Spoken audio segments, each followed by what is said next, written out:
those 127 people, men, women, children, that lost their lives through this tragic incident that happened at the Accra Sports Stadium. This show is dedicated to their memory. And of course, if you're a member of family, friends, you know, whose life was affected when it all happened, share your experiences with us on all our social media platforms. Of course, WhatsApp is 0288 500 600. And you can also send us email. My email is kafui.day.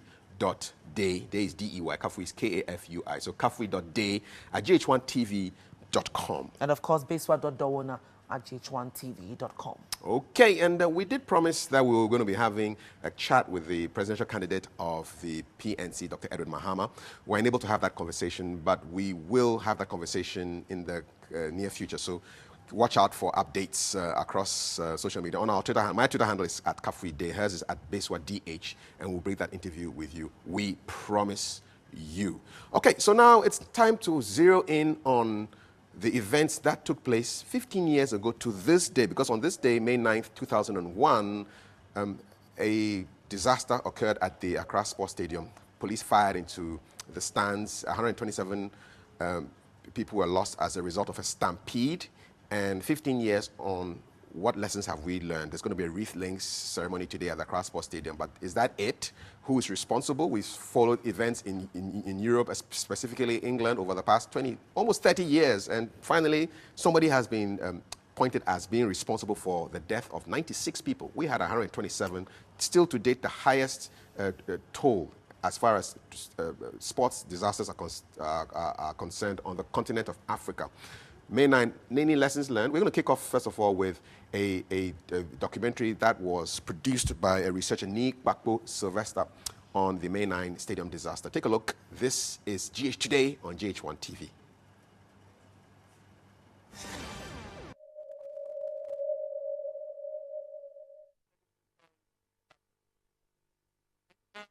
The game is getting to an end. So the atmosphere was singing, jumping, a lot of activity.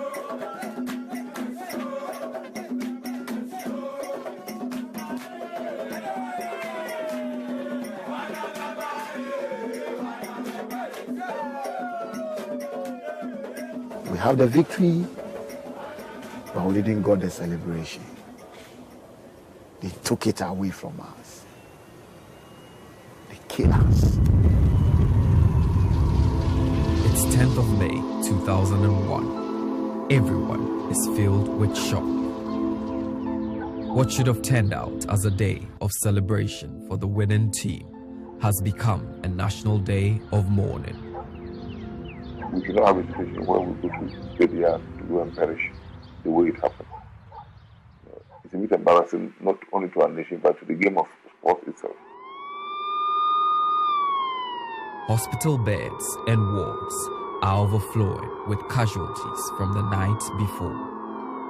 The tear gas has burning effect on the eye, respiratory. So if you are having pain, you are tearing in your eyes, and you are walking, you don't know the direction, but you are following the crowd, people are going to fall down, and people are going to walk on others, whereby a lot of harm was done to the people.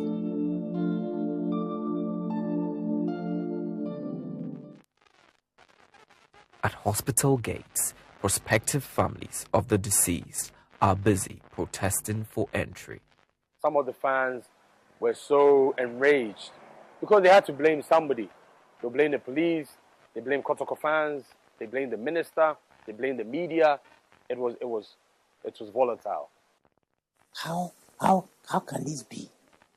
I mean, this over 100 people dying. How? Just because they went to watch football.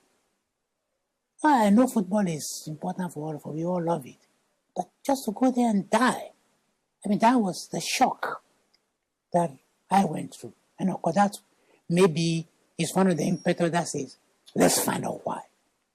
Let's find out why this was allowed to happen. The facts are still unclear. May 9th, football's horror story.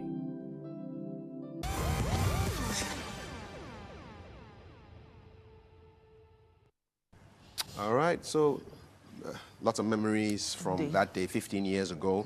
And in the studio, we have somebody who was actually there on that day, 15 years to this date. He's a former management member of Accra Hearts of Oak and former president of Chapter O from Hearts of Oak, Mr. Aziz Futa. Good morning. How are you? I saw you watching the video and there was water filling in your eyes. Yeah, because I remember I was there. My friends, my brothers, about 35 of them.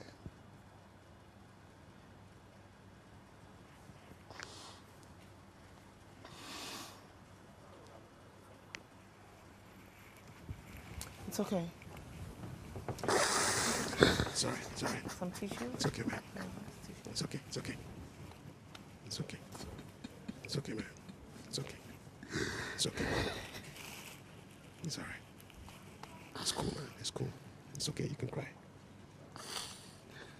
It's okay.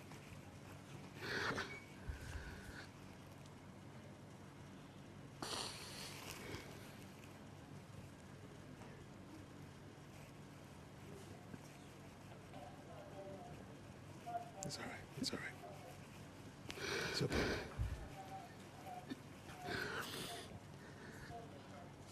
Can you continue? Yeah. You go? Yeah. You go? Yeah. You good? Yeah. All right.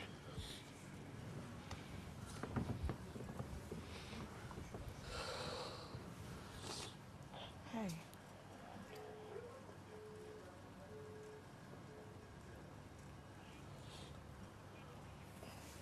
Hey, Aziz.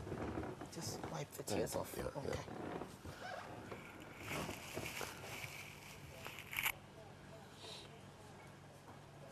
It's fine. But then I was the chairman of a powerful musical chapter from Lima. We love our club. We wanted to go watch our match. We were fine. Tuesday, all of us, we were at Nima playing our drums, singing, preparing before Wednesday to beat Kotoko. By then, match against Kotoko for us is not about the 3 points, but it's about the bragging rights. It's about I beat Kotoko and I'm the champion. So on that fateful Wednesday, we at our stand cheering. When Kotoko scored the first goal, we didn't complain. We were sad. We equalized the Ishmaelado final goal. All of us were happy. We were holding each other together. We were jumping. We were jumping by vice chairman by then Mohammed. Before I realized it was tear gas that separated us. It wasn't easy. It wasn't easy at all. I never see this thing in my life. It wasn't easy. We never experienced tear gas before. When they start throwing the tear gas to Kotoko fans, we are rather begging the police who stop this thing, it's hurting us, stop this thing. And they turn the thing on us. And everybody have to run for his life. It is only God. There's a lady selling a yogurt. There's a guy selling a yogurt. You also have to run and leave the yogurt. Because of the pain in my eye, I have to take one of the yogurt. There's a lady there, then she snatched the yogurt from my hand. Then I realized that, no, everybody have to run for his life. On my way out, I can find my feet on the ground. Before I realized I cannot find my feet on the ground anymore. I was on top of somebody, and that person is shouting, oh, oh, oh, mewu, oh, mewu, oh, mewu, that's it. I saw one of my chapter O members. Actually, I was calling his name, oh, Muda. Oh, Muda, help me, Muda, help me. Just look at me and turn his head. He's gone. It's not easy. It's not easy. Before I realized I was at 37 military hospital, and I asked, oh, where is Muhammad? He say, he's dead. Where is Fuseni? They say he's dead. Where is Kunga? They say he's dead. Where is all my people? 35 of them. 35 of my brothers, we eat together. We do a lot of this.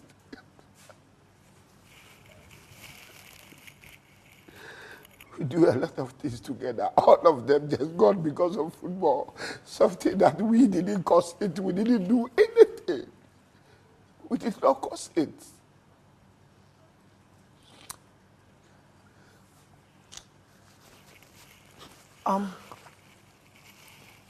Aziz,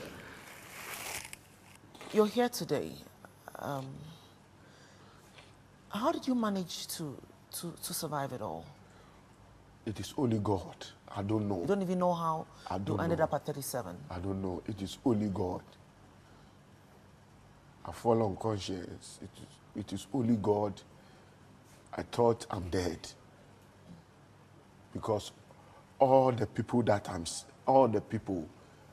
can see, people are shouting. I collapsed. It is only God that I survived. I don't know how I get to 37 hospital. I don't know how. It is only God that I give thanks to God that I survived to today. How many people from? So you said you lost 35 people. 35. All from chapter O? All from chapter O. All from chapter O. And because all of us live in Nima, so we have a base called chapter O. So when we are going to play a match against Kotoko or a big match, all of us don't sleep. That is where we sit. That is where we chat together. Most of them are married. I'm the youngest among them. By then I was 24, 25 years. Most of them are married. And their wives will cook, bring the food. All of us, we eat together. So we are like a family. We do things together. We do a lot of things together. Did you have your siblings in there, like your Brothers. Your brothers? Your family. No, I don't have a family member.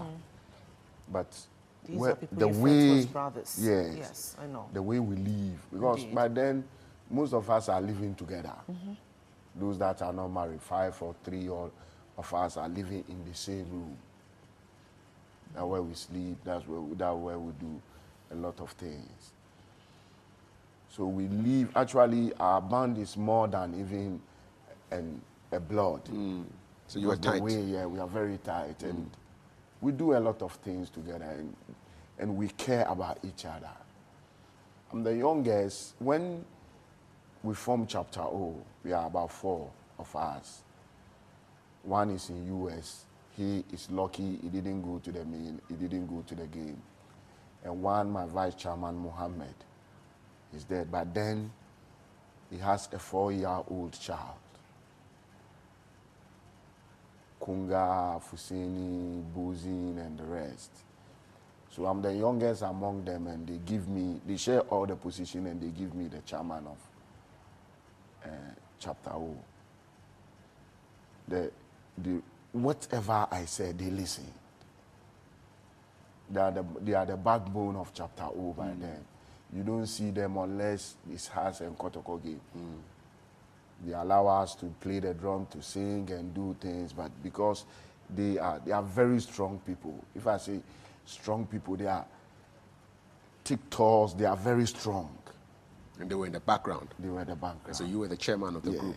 How has your life changed after May 9? My life changed after May 9, seriously. I lose my passion in football, especially against House of Oak, after May 9. What would we do if House of Oak is going to play a game? It's unbelievable. We do everything possible for House of Oak to win match. If you tell us that you have to do this for House of Oak to win the game, we'll do it. Things like what? Like normal in football, like spiritually or something like, okay, you have to go and plant this thing at the stadium by 12 midnight or whatever. Yes, we have to go. You have to go to cemetery, do this by this time. Yes, we have to go and do Are we talking juju here? Yeah, juju is matter of understanding what you believe in. Because I am a Muslim. Muslim, we don't believe in juju, but we believe in Quran. A Christian will also say he doesn't believe in Quran, he believes in his Bible. The Bible, indeed. So it's up to me what I can see that is juju for me.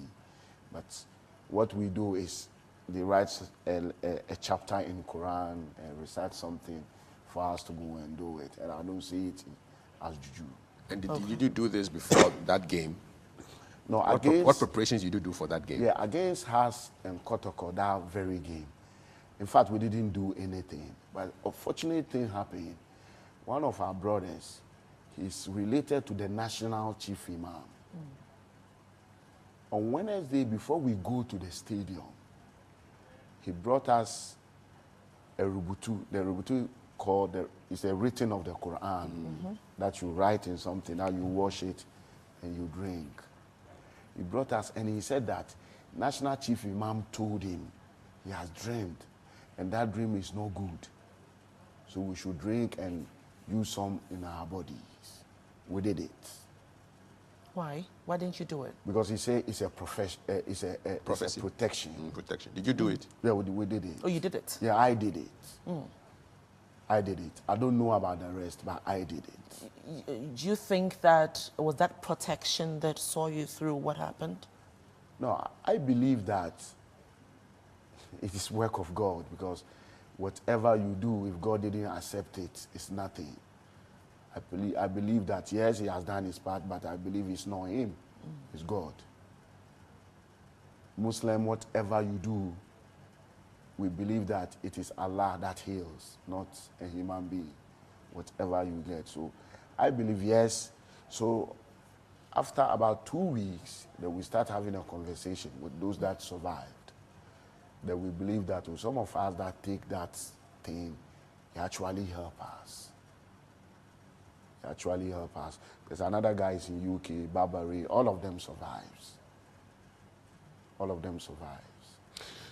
Listen, we are watching GH today. We have Aziz Futa, a survivor of the May 9 stadium disaster that took place exactly 15 years to this date. And he's recounting his experience and telling us how he went through that very, very terrible time. 127 fans lost their lives, the highest death toll for a stadium disaster in Africa. What are your thoughts? What are your memories of May 9? You can send us a WhatsApp on 0288 500 600, 0288 500 600. This is GH Today, live on GH1 TV. Now, Aziz, today they will be doing a ceremony at Accra Sports Stadium, laying some wreaths there. Will you be there?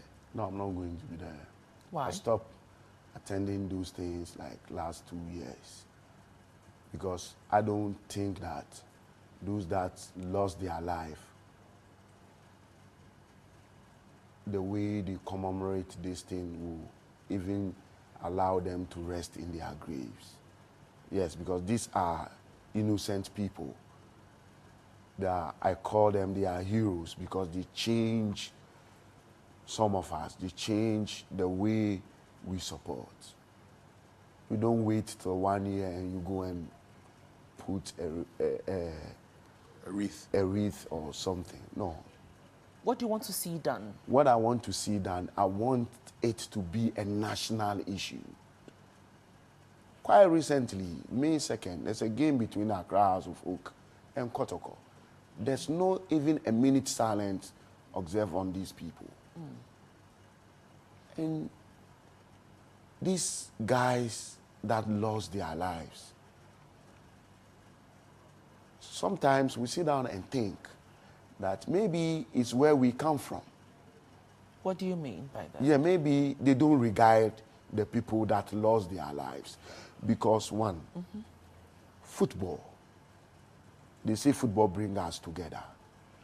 These are the people we use our own money to buy the game tickets and go and support.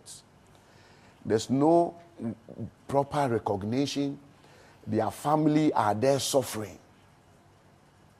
Yesterday, I took one of your crew to some of their houses. They see it. They see how they survive.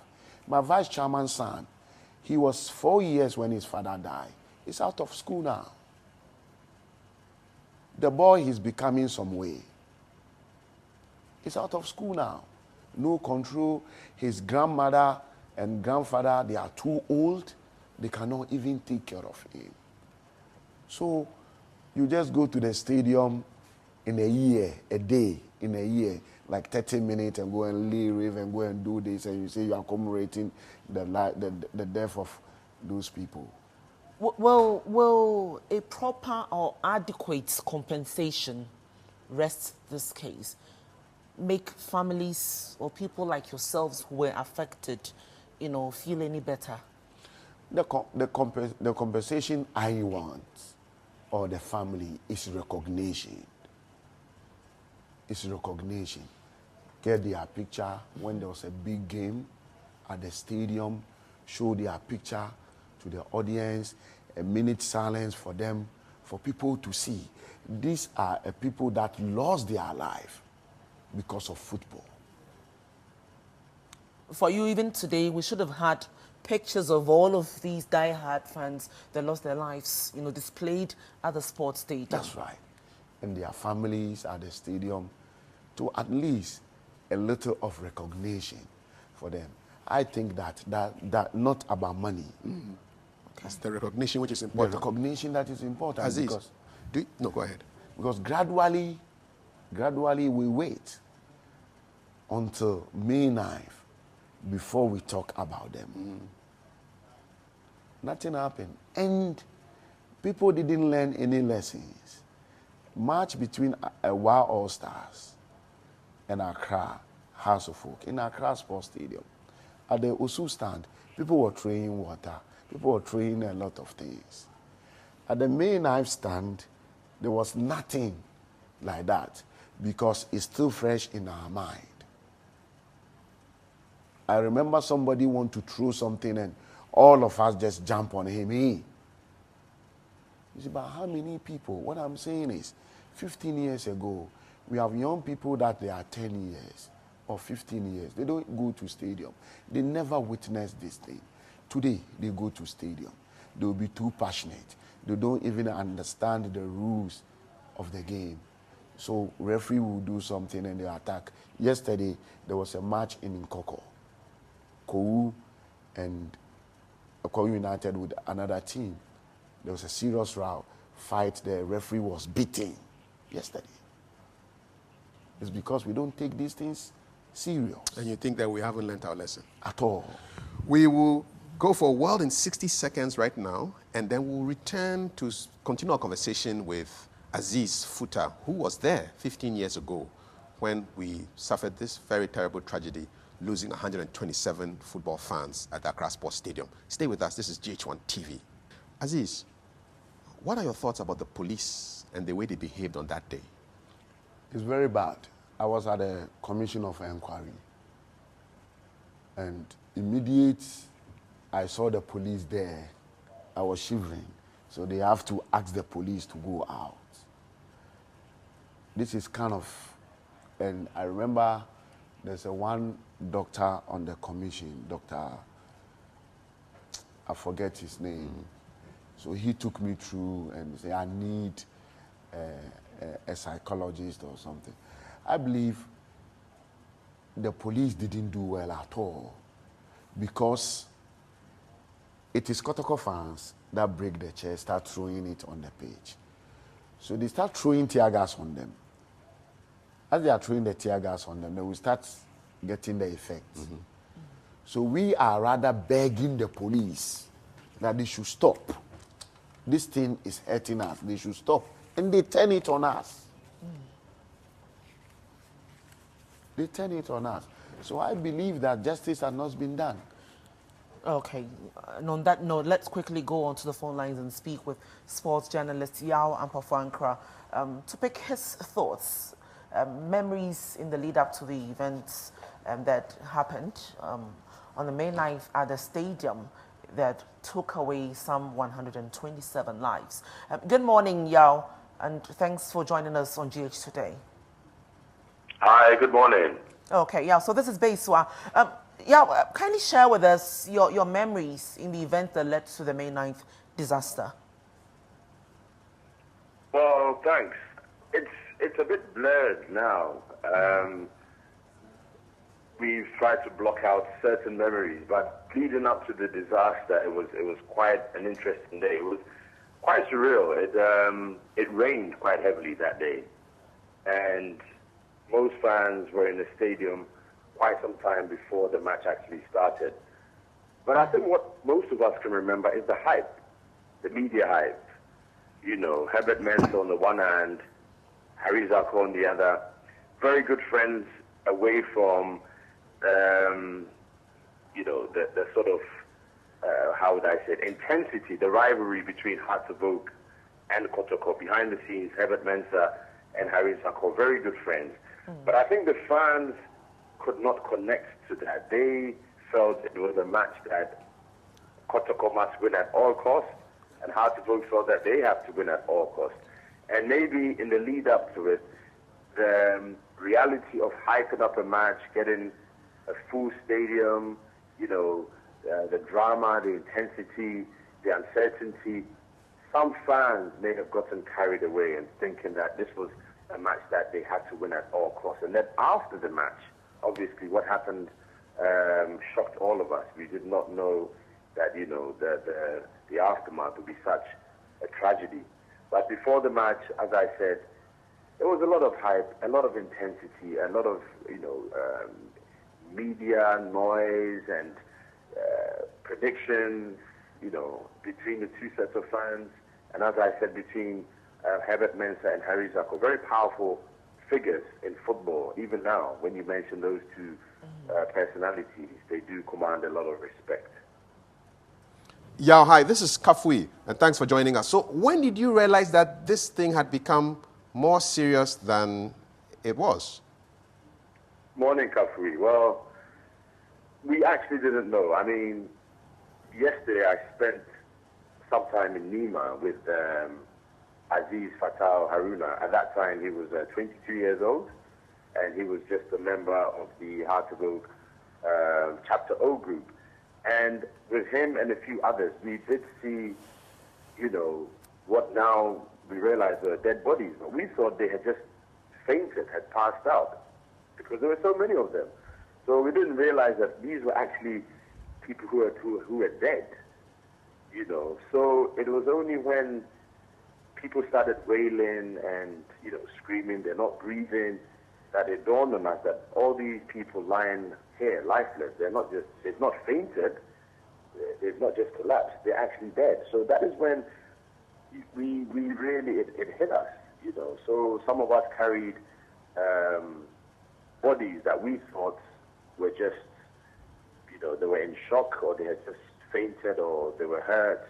I had no idea that these people had passed on. It was really, it happened so quickly, and the numbers were staggering. So it was only after a while that it became apparent that all these bodies lying there were actually, they had died. So it was a shock. It was quite something that I wouldn't want anybody to go through at all.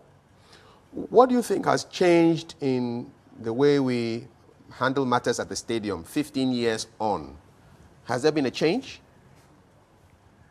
Well, that's the question, Kafri, that is the question. Has there been a change? Thankfully, we've not had a disaster to that scale in Ghana. God forbid we should never have that. But attitudes, I don't know. I don't think much has changed. One would argue that the last match between the two sides went by relatively peacefully, no major incidents of violence or hooliganism. The referee was given high marks for his officiating. You know, it was well covered globally, and it ended 1-0 in favor of Kotoko, and I think both sides accepted the results. But it does not mean that we've learned our lessons. We can talk about incidents at other venues where referees are assaulted, journalists are intimidated or beaten. Even footballers at the end of the match have to be whisked away to safety. Heart of Oak versus Wow All Stars a few weeks ago. Police had to get onto the pitch and rescue the referees because some fans felt they had been cheated. So I don't know if attitudes have changed. It's just that we've not had a disaster to that scale. But we could potentially have it if something goes wrong and we're not able to contain fans who are out of control. So I think a lot more needs to be done. Education and, you know, just having safety measures just in case we do have an incident where fans start to go on a rampage. Yeah, so like Aziz, who thinks that we haven't learned any lessons at all, you seem to share in his view. What do you think has accounted for this lack of education like you suggested? Well, it's difficult to say. I mean, I was with one of your journalists, Sami Bartels, yesterday in Lima, and one thing that we both agreed on was that the commission reports, you know, the white paper that came out following the disaster. For example, there are supposed to be 2 health posts in addition to the existing one at the stadium. We still don't have that. So you ask yourself what the officials are doing. What's the GFA, the Sports Authority, Ministry of Youth and Sports doing about this to ensure that any events that unfortunately we have such an incident, you know, whether there's a stampede or anything, fans will at least have the knowledge that, you know, safety measures have been put in place. Education, I think that the clubs must take that mantle as well. You don't just leave that to, okay, let's leave it to government, let's leave it to GFA, the ministry. Clubs must really educate their fans that regardless of the results, whether the referee has been bad, whether you feel cheated, you always have to comply and just accept the results and use the procedure. That is, you can protest after a match, you can do whatever you want, but do not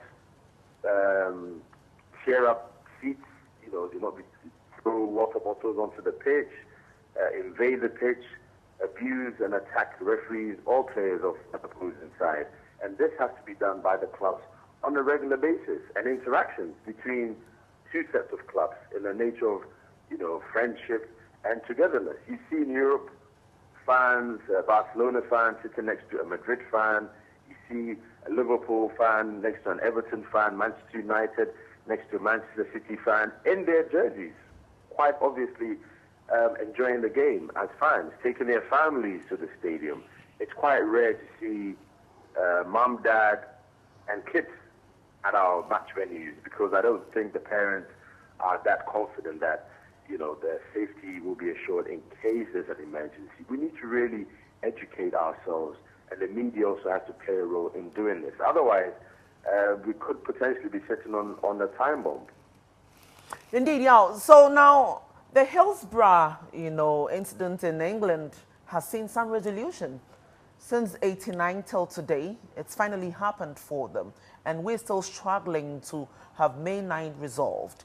Are we likely to see justice served victims of the May 9 incident?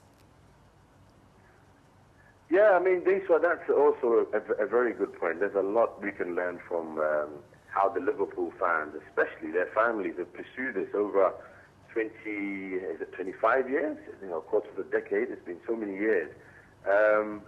They had support from fans from Nottingham Forest as well, the opponents, on that day.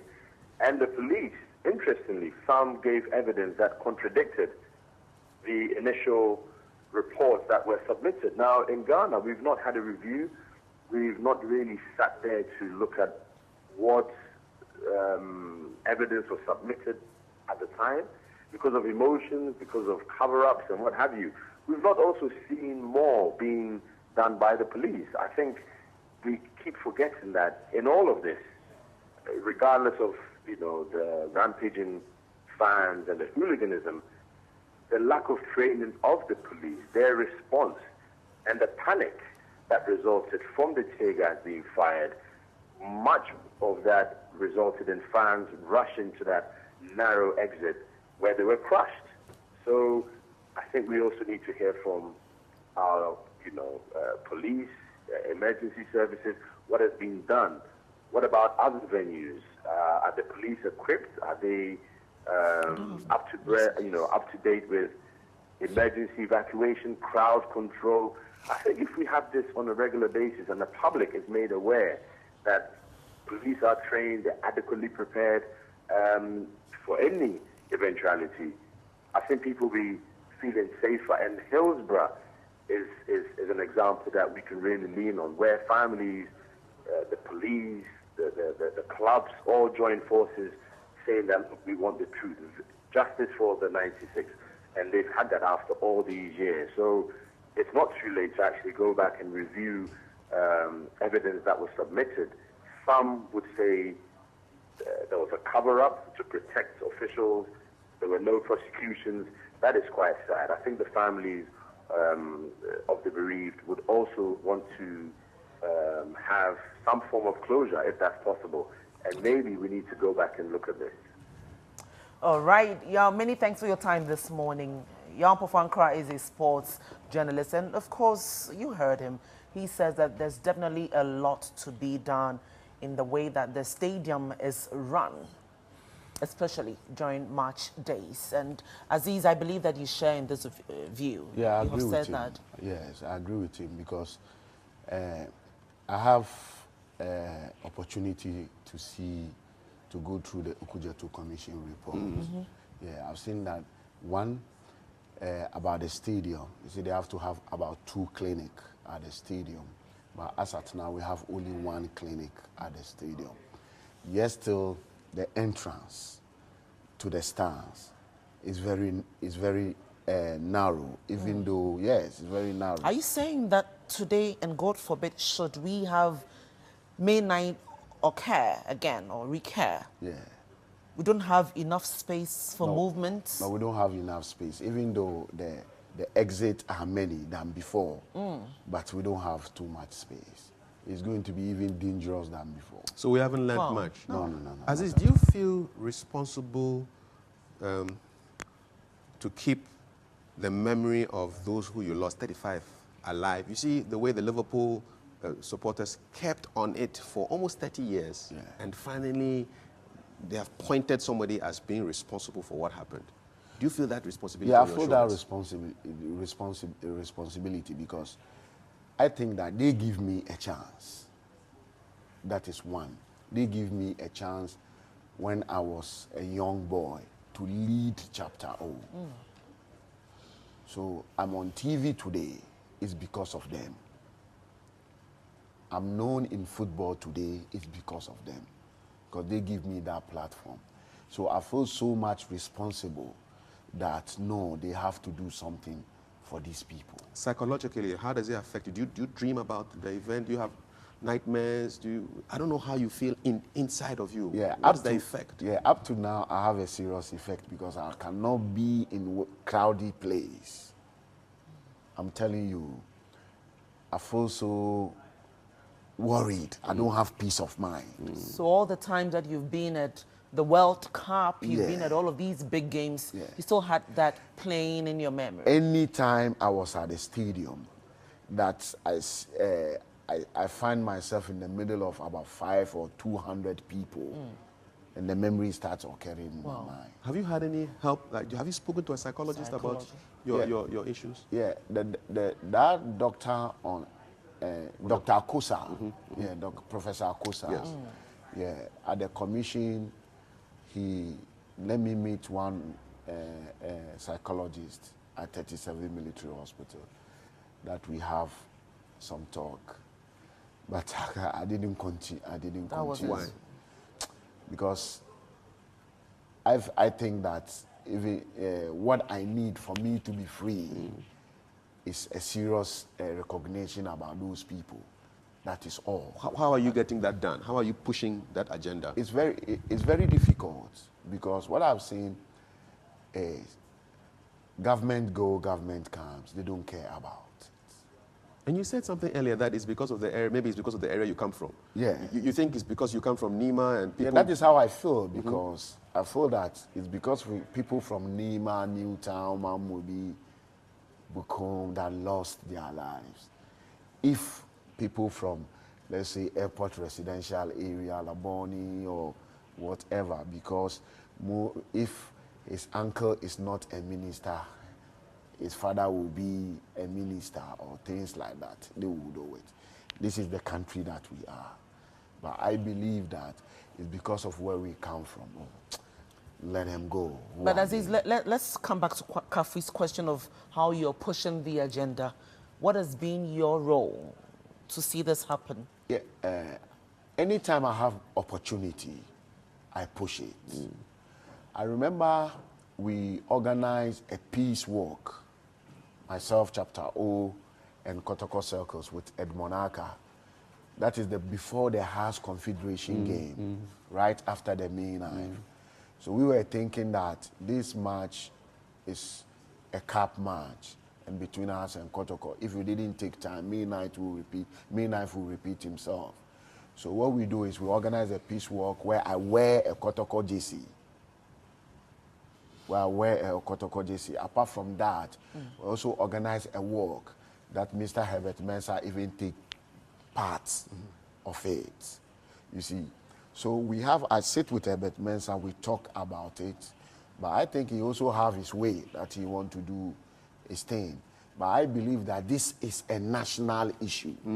So all the more reason why today you should go to stadium and make on behalf of the 127 people who died and your 35 people who you've got to be there and make your voice heard. Yeah, I've been going to the stadium. I always make my voice heard, but I don't find that angel that can take this voice to where it's supposed to go. Maybe it will change. Aziz, let me hold you on that. Maybe it will change today. Thought, just briefly.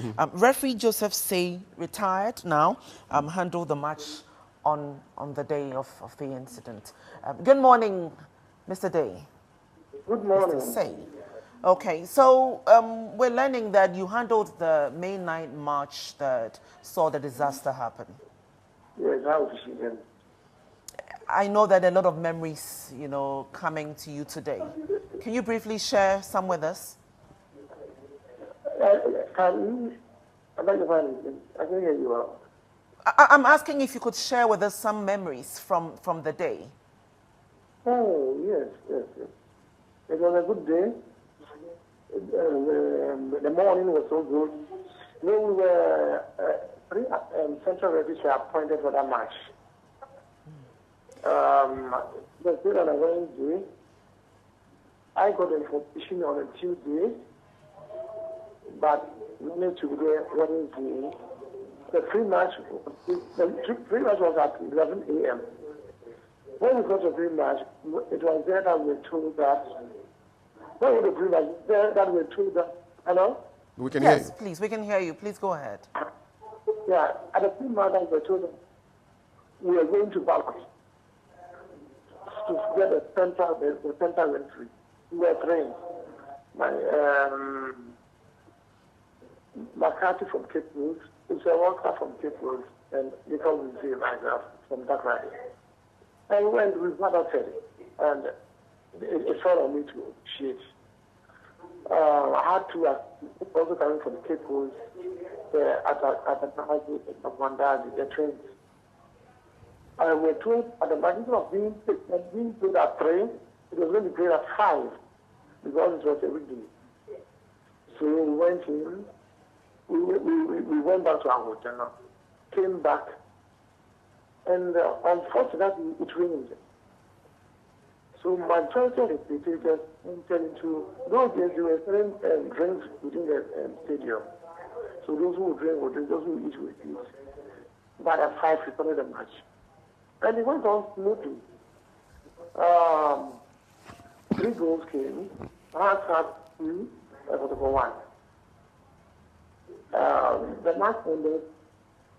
We only got to our hotel before when we ended the match. I went to shower, change, got the car park, met photocopiers, met cars followed, and water followed. I only got to the hotel and then realized that there was something happening. When we saw from Metro TV that something was happening at the stadium. So in brief, that's what I mean.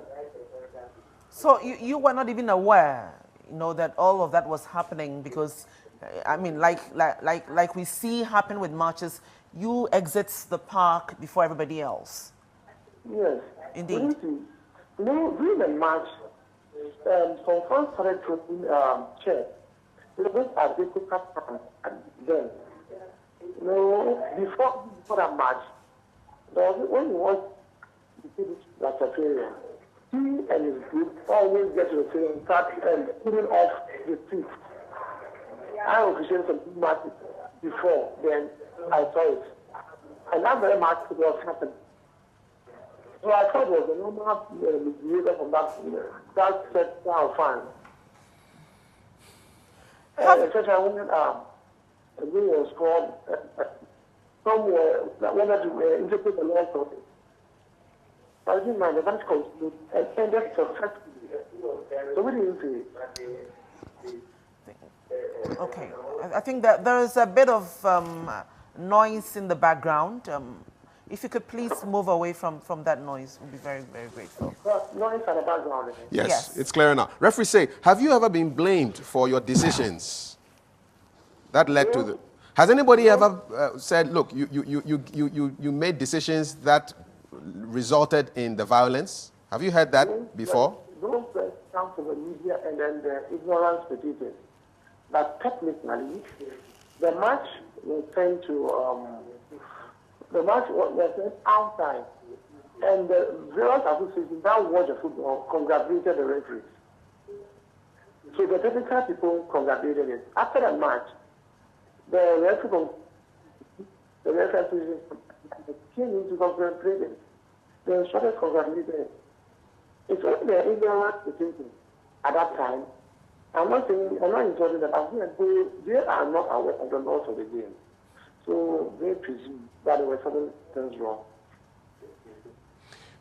Referee say, do you think you've retired now, but when you hear and read reports about fans attacking referees, even today, and misbehaving in the stands, how does that make you feel? It makes me realize that Ghana has to happen in other countries. In other countries, the schools, during their P lessons, they teach them outside of the major sporting issues, the laws. Major sporting issues, the laws of the game. In Ghana, we don't do it. Even first aid. Out there, they teach them first aid in schools. Ghana, we don't. It's one of the force within our structure. Right. And so most people watch this. You look at it, watching TV. You can see an action from about 5 different angles, and you have different decisions. The referee has only one angle, and the rest has taken it within a split second. How will they Okay.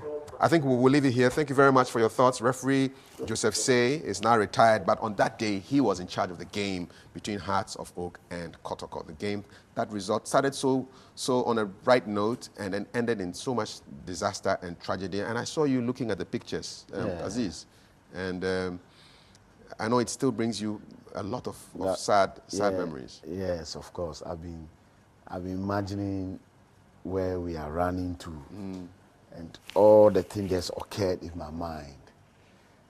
Where we ran, because the yellow seat, that is where we sit. You see the yellow seat. Yeah, that's there. where you were. Yeah, that's where we were.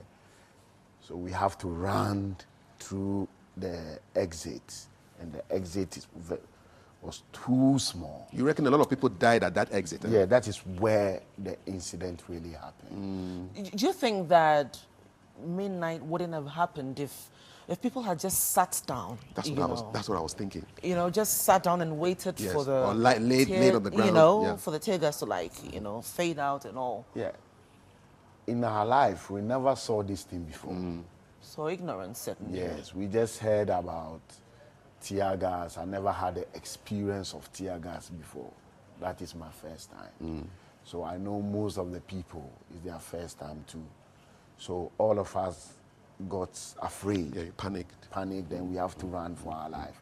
I think that is what caused happened. the death. Aziz, we're going to end this with those who have felt the pain. You spoke to us about a 4-year-old who is now 19 years old, lost his father, he's going wayward. Yeah. Can you give us other stories of people who have been affected by this disaster? A lot. There's one Fusini. His father is late. He has 3 siblings. He is taking care of them with the mom, the mother. I'm telling you, Fusini is a trader. He traveled to Abidjan and sell things and bring. So that very day, he's supposed to go to Abidjan. He's also a Chapter O member. But he said that we'll have to watch the game. After the game, I'll go the following day. That's it. Last year, I was in the house to see his parents, that is mother. She was telling me a situation that she cannot even pay her rent. There's a lot of things that's happening in her life. She feels like if she's not even alive, it's even better for her because it's Fusini that is taking care of them. Apart from that, the Mohammed that I'm talking about, yesterday, as we met his parents, they are also saying the same thing. They are also saying the same thing, that if Mohammed should be alive, their life will change. We have Muda. Muda, by then, his wife, she was pregnant. The wife gave birth right after the May 9th. And she got twins. Wow. Yeah, but Arizako promised to take care of the children, but he's doing it. He's taking care of them. A lot of them are suffering. A lot of them are suffering. I know that as a nation, we can't fix their problem for them. But at least for their children to be recognized will give them peace of mind. Listen, I know that recognition thing is of utmost importance to you. I want to say a very big thank you for making time to join us in the studio this morning. And of course, we've been discussing or talking with Aziz Futa himself. He was at the stadium May night when it all happened. He is as well the president of musical group Chapter O that supports all football teams. Just before you leave the studio though, we want to do this.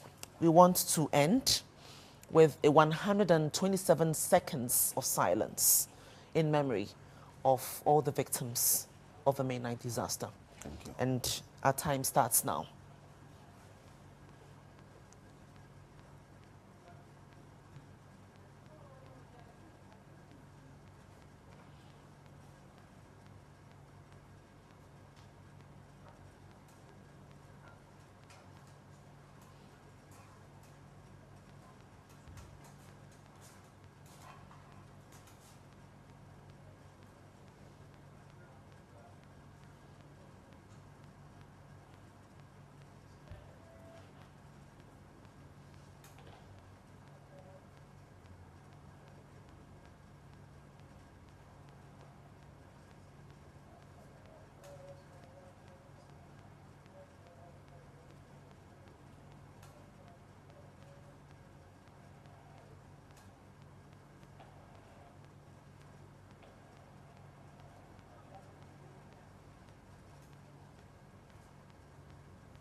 That's 127 seconds for every single person who lost their lives. May their souls rest in perfect peace. Amen. Amen. Aziz, thanks for your time. Very much. Hey, you deserve a hug as well. Thank you. It's okay. Cheers Today continues right after this.